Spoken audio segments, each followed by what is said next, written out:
You know that innocent, purely nostalgic thrill of childhood hide and seek?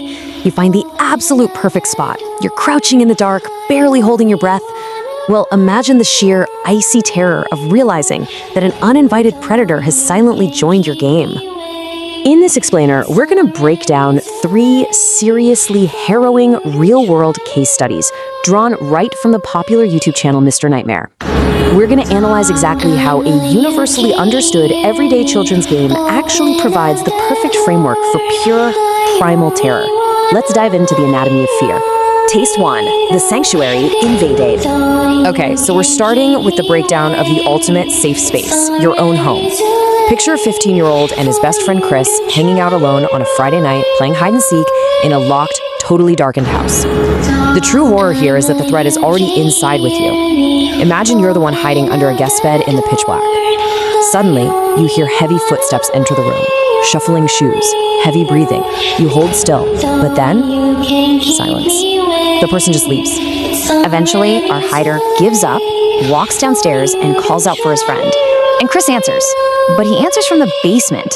The sickening realization hits him like a ton of bricks. Those heavy footsteps upstairs, that heavy breathing hovering just inches away from the bed, that wasn't Chris. It belonged to a complete stranger, a literal intruder. This perfectly illustrates the contrast between the harmless rules they established and the nightmarish reality of their situation. I mean, the rule was just to stay inside the house, right? But the reality is they were trapped inside a locked box. They invited the fun, mild fear of being sought by a friend, but the nightmare reality was that a stalker was actively hunting them in the dark.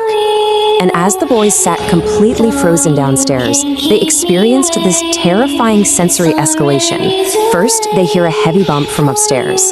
Then, the slow, agonizing creak of floorboards, followed by this chilling noise that sounded like fabric dragging across the carpet. Then the front door opens and closes, and finally, footsteps start descending into the basement. The sheer terror of the sequence forced them to grab a fireplace poker and literally run for their lives from their own home. Cops actually searched the house later and found absolutely nothing, leaving them with just the horrifying memory of those sounds. But let's see how this fear builds as we transition from the claustrophobia of a locked house to the infinite boundless exposure of the dark woods. Keys 2, shadows in the woods. In this second scenario, we have a group of 14-year-olds playing on a humid August night.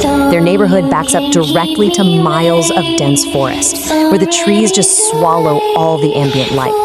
The darkness of the wilderness acts as a double-edged sword.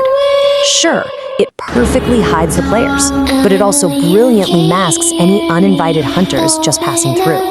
The woods strip away all physical boundaries, leaving you completely and totally exposed.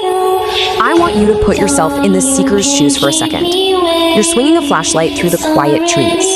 Suddenly, you hear heavy footsteps in the leaves, way too heavy to be an animal. And then, a sound that just freezes your blood. Whispering. A low voice. It's too soft to make out the actual words, but it's incredibly close.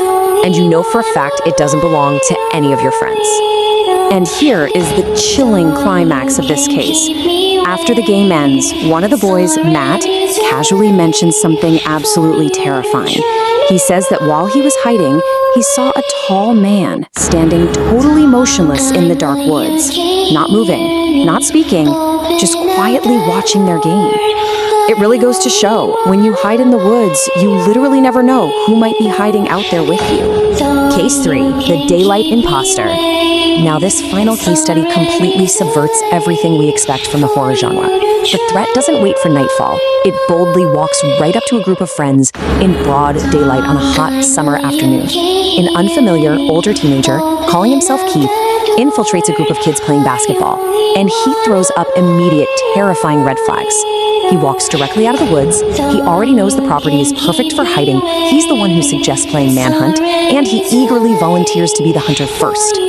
Keith quickly turns a fun, childish game into a real-life stalking situation. And the escalation is just methodical. Step 1, he infiltrates the game and disappears entirely. Step 2, he leaves a weathered piece of rope outside his target's bedroom window. Later that night, he actually breaks into the house, prowling softly outside the boy's bedroom door, which leads right into a horrifying climax.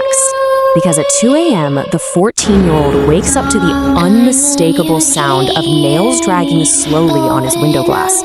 He carefully bends one of the blinds open, just a crack, and on the other side of the window is a figure standing mere inches away in the dark. The imposter had come back, forcing the boy's father to rush outside with a literal shotgun just to chase him off.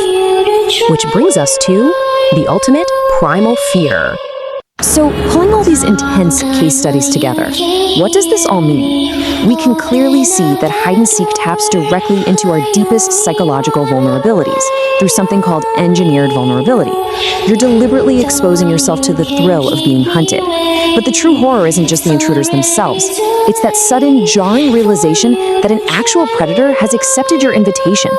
In a split second, you're no longer a player, you are prey. So the next time you're alone and you hear a creaking floorboard in an empty house, or maybe the crunch of leaves out in the dark woods, ask yourself, when you hide in the dark, who else is actually in the room with you? Are you ever really alone?